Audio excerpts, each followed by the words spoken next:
Hey everyone, SweetJohnnyCage here. Today I want to talk to you guys about the Sony PlayStation E3 2016 press conference, or experience as I want to call it. What I'd like to start off this video with is a quick recap of the press conference itself. We'll go announcement by announcement like we've done in the past, and then I'll explain a bit and explain my feelings on it and go a bit more in depth after that. So let's get started. For the past 3 years, Sony has held a traditional E3 press conference. Their stage would be bathed in black with midnight blue and white lighting, television screens on all sides. Speakers would come out to introduce new software, Andrew House would come out to introduce new stats on the business of PlayStation, Adam Boyes would introduce folks from different development studios from around the world, and we get treated to amazing trailers and gameplay demos. They were just like all the other press conferences, except that their magic was within the games they showed. This year, Sony decided to buck that trend and show nothing but games, save for the 5 instances in the entire hour where a human being was speaking or demoing on stage. The show began with a 4-minute orchestral concert that led into the hotly anticipated God of War reveal. Not only were we spoiled with 10 minutes of live gameplay, but the orchestra scored the entire demo in real time. Shawn Layden opened the show with a somber yet touching message about the recent tragedy in Orlando. Immediately following that, however, was a quick build-up to what would be an almost 35-minute deluge of demo after trailer after demo after trailer. It started with a trailer for Days Gone, a brand new, albeit a bit mysterious, game from Bend Studio. Following that was the gameplay trailer for The Last Guardian, which ended with the firm release date of October 25th, 2016, more than 7 agonizing years since its initial reveal in 2009. Next was an 8-minute gameplay demo of Horizon Zero Dawn. Unfortunately, a delay for this game was announced a couple of weeks prior to the press conference. The new release date is February 28th, 2017. We were then shown what appeared to be an in-engine cinematic and gameplay trailer for Quantic Dream's new game, Detroit Become Human. Now this is where events took a strange yet impressive turn. A message came on screen saying full VR experience, followed by Before Kitchen. Kitchen was a PSVR horror demo at last year's E3 that received rave reviews from critics. The trailer being shown seemed to be the trailer for a PSVR horror game. Coincidentally, this wasn't totally wrong. After 4 of the most unsettling moments in E3 history, the demo was revealed to be for Resident Evil 7, releasing on January 24th, 2017. The game will support both traditional console controls as well as the ability to play through the entire game, start to finish, in PlayStation VR. After announcing that PlayStation VR would be available on October 13th, 2016, we got trailers for Farpoint, Star Wars Battlefront X-Wing VR Mission, and Batman Arkham VR, as well as the Final Fantasy XV VR experience starring Prompto. We then got about 7 minutes of Call of Duty Infinite Warfare gameplay footage, as well as a teaser for Call of Duty Modern Warfare Remastered. Shawn Layden then returned to the stage in one of the most memorable ways anyone has ever taken the stage at a games press conference ever. The live orchestra began playing the Crash Bandicoot theme song, and Shawn walked out with Crash's shadow following him instead of his own.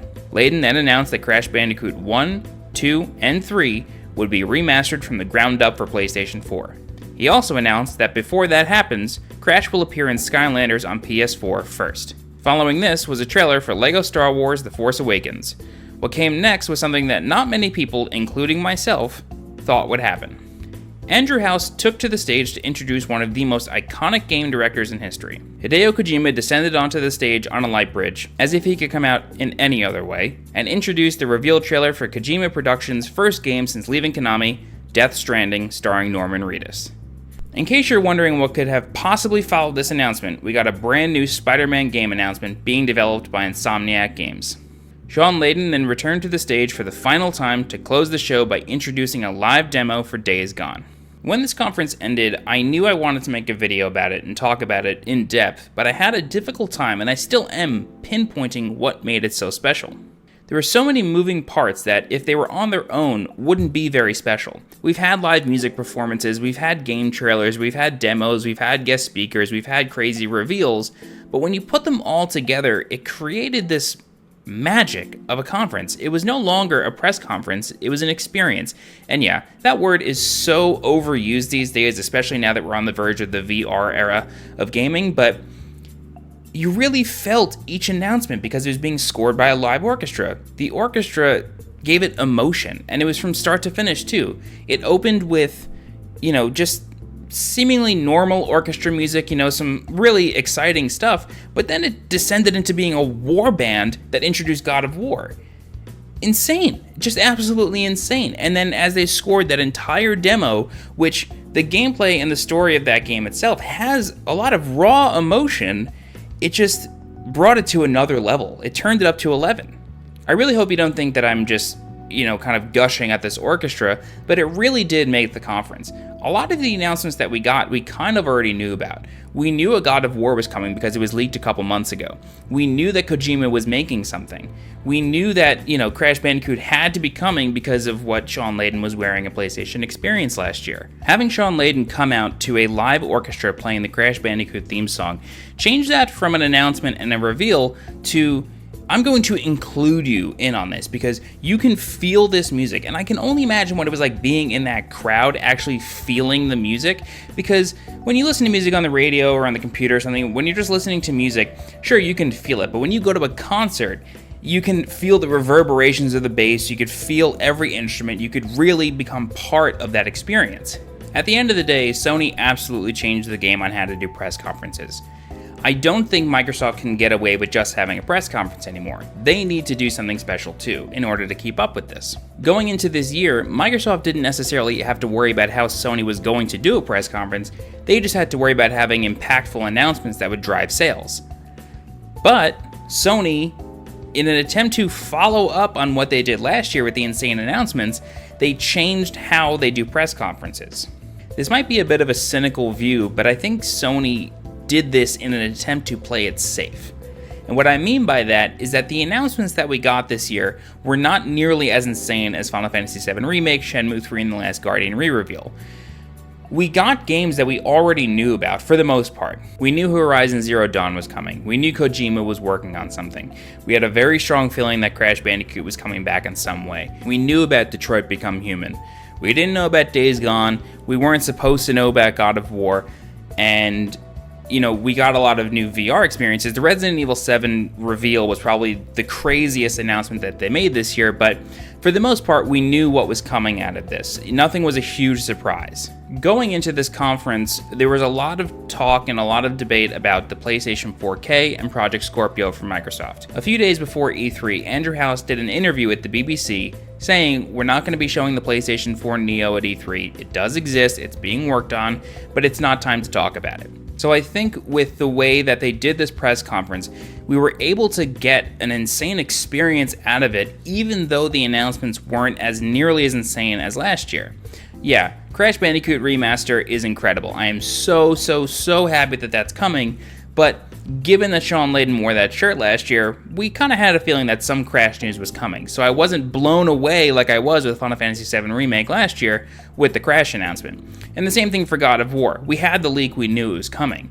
So by including this live orchestra and simply showing game after game after game after game and not bogging down the conference with a lot of talking, we were able to get a quick and exciting experience out of the press conference. So what can they do next year? What can they possibly do with PlayStation Experience? I'm not sure if they're going to bring back a live orchestra, at least not for PSX. PSX is a little bit more sedated, and it's exciting. It's a PlayStation-only press conference. It's a cool weekend, but I think they might go back to the traditional press conference, at least for PSX.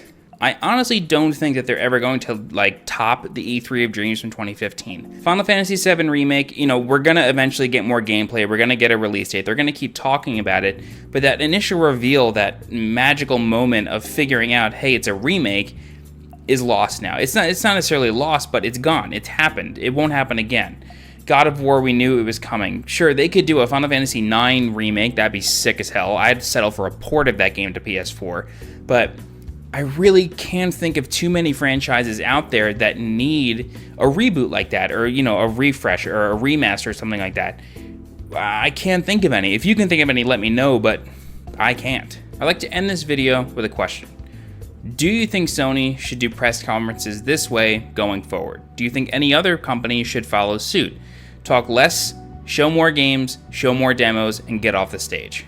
I think it has its place, especially when you have a lot of news out there that, you may not want to talk about at length to a general audience, such as the PlayStation 4 Neo. Discussions like that can cause a lot of concern, as displayed by the Microsoft press conference. To recap Microsoft very quickly, they opened the show showing the Xbox One Slim for $299. This is a console revision at a cheaper price point in an attempt to get new customers.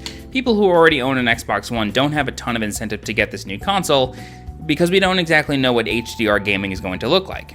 They then ended the conference by announcing Project Scorpio, the next iteration of Xbox One. So it's very confusing to figure out what Microsoft wants a new customer to buy. Do you want me to buy the Xbox One Slim for $299 when it comes out in December? The one coming out in August is a 1TB launch edition that is $400, so that's not the one they were advertising at the conference. Or, do you want me to wait until holiday 2017 to get Project Scorpio? Which one do you want? What are you trying to sell to a new customer? What are you trying to sell to an existing customer? I don't know if these are questions that can be answered at a press conference. We're only 3 years into this generation, and Microsoft is already announcing, as has Sony, a new iteration of this console. So I feel like including it in an E3 press conference when you're announcing all these crazy games does more harm than good, and I think Sony realizes that. I think the best possible place for the PlayStation 4 Neo to be announced is the Consumer Electronics Show. This is more of an industry trade show. E3 is for the gamers, it's for the press mostly, but gamers look forward to E3 because that's when we get new gaming news. Industry looks forward to CES because that's when we start to see new technology coming out. And don't get me wrong, there are plenty of consumers, including myself, who watch CES very closely, but people like me are more the people who are much more interested in tech specs over the games. I go into CES never expecting a game announcement, but I want to know what's on the forefront of technology. By announcing the PlayStation 4K at CES, they're able to talk at length about what this new machine can do without alienating the customer base as much, because the customer base itself isn't really watching CES. So what will Sony do for E3 2017? Who knows? I was not expecting anything like this for this year at E3. I was expecting another press conference with some gameplay of Last Guardian, some gameplay of Final Fantasy VII Remake, some gameplay of Shenmue 3. We didn't get those last two, but that's fine. Instead, what they gave us was an incredible experience instead of just a press conference. By the time that thing ended, I wanted more. I didn't just want more games and stuff, I wanted more of a press conference like that. So I think they can go into next year doing something similar. At the end of the day, only Sony knows what Sony's going to do next. I look forward to it, and I'm excited. What they have managed to do is keep me excited for next year. When Sony's E3 press conference ended last year in 2015, I couldn't imagine what they could possibly do for 2016. Now that this year has ended, I'm still looking forward to next year, simply because I want to know how they could possibly top this. How could they reinvent themselves again? Or will they not even bother? I know this video has gone on a little long, and I've kind of talked in circles, but I'm so excited for what Sony could possibly do next. PlayStation Experience 2016 has not been announced just yet, but I don't see a reason why they wouldn't do one again this year. Will they go back to a traditional press conference, or will they bring the orchestra to San Francisco? Who knows at this point, but I'm excited. If you've got anything to say about Sony's PlayStation press conference from E3 this year, leave a comment. I'd love to talk about it with you. If you liked this video, be sure to give it a thumbs up. If you didn't, give it a thumbs down. We'll see what happens. You guys can find me on social media. Twitter's the best way. My handle is @SJCage. Be sure to check out my new website, SweetJohnnyCage.com. It's where I archive all of my work from 2007 or 2008 up until now. Alright guys, I'm Sweet Johnny Cage. Thanks for watching, and I'll see you next time.